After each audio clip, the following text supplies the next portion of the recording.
مدینہ منورہ کی ایک بوڑھی خاتون جن کا کوئی سہارا نہیں ہوتا، کوئی نہ اولاد ہوتی ہے اور ان کے شوہر کا انتقال ہو چکا ہوتا ہے، اور وہ زندگی کے اس حصے کو پہنچ چکی ہوتی ہیں کہ اب ان کے لیے گھریلو سارے کام کرنا ان کے لیے آسان نہیں ہوتا.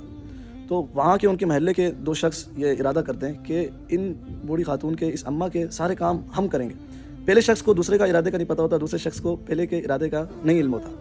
اب یہ جو دوسرے شخص ہیں، یہ جب بھی بڑھیا کے گھر آتے خدمت وغیرہ کرنے، تو ان کو ہر چیز طریقے سلیقے سے نظر آتی. پانی اپنی جگہ پر، جانوروں کو پانی دیا ہوا، بوڑھی اماں نے کھانا کھایا ہوا. یہ اگلے دن اور جلدی آتے ہیں، اس سے اگلے دن اور جلدی آتے ہیں. تو یہ پھر آخر بوڑھی خاتون سے پوچھتے ہیں کہ کون اس طرح کر کے جاتا ہے سارا، مجھ سے آنے سے پہلے میرے علاوہ کسی کو شاید اس بات کا علم نہیں ہے. تو وہ یہی کہتی ہیں کہ ایک نقاب پوش آدمی آتا ہے اور وہ سارا کر کے چلے جاتا ہے. میں اتنی بار کوشش بھی کی اس کو دیکھ پاؤں، لیکن میں دیکھ نہیں سکی اب تک.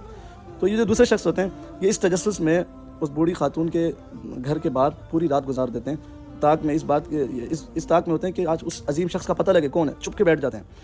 تو رات کے آخری پہر میں ایک شخص آتا ہے، اندر داخل ہوتا ہے، جانوروں کو پانی، دانہ اور بوڑھی اماں کو کھانا کھلاتا ہے، اور ہر چیز طریقے سے رکھتا ہے. جیسے نکلنے کو کرتا ہے، تو یہ جو پہلے شخص ہوتے ہیں، دوسرے شخص ہوتے ہیں، یہ ان کے سامنے آ جاتے ہیں اور کہتے ہیں کہ مجھے بتاؤ تم کون.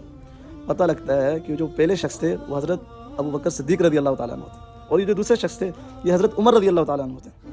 انسانیت کی ہمدردی کیا لیول ہے، ہم سوچ نہیں سکتے.